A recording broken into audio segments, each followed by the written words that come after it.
বেশ কয়েকজন মিলে টেনে আনছে বিশাল আকৃতির এক মাছ। ওজন প্রায় 22 মণ হওয়ায় এই জনবল যেন পেরে উঠছে না মাছের সাথে।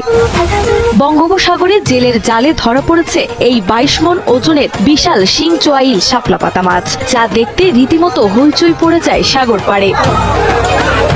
মাছটি ধরা পড়ে টেকনাফ উপজেলার সাবরাং ইউনিয়নের মুন্ডারডেইন এলাকার জেলে গফুরের নৌকায়। গতকাল দুপুরে সাগর থেকে রশি দিয়ে বেঁধে নৌকাযোগে এটি আনা হয় সাবরাং মেরিন ড্রাইভ সড়কের পাশে মুন্ডারডেইন নৌঘাটে।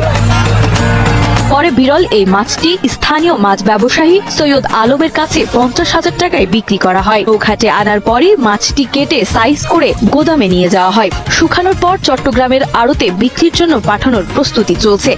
টেকনাফ উপজেলা মৎস্য কর্মকর্তা জানান, শিং-চোয়াইল শাপলা পাতা মাছ একটি বিরল সামুদ্রিক প্রজাতি, যা বিদেশে রপ্তানি সম্পূর্ণ নিষিদ্ধ। উপকূলের কিছু উপজাতি জনগোষ্ঠীর কাছে এই মাছটি বিশেষভাবে জনপ্রিয়।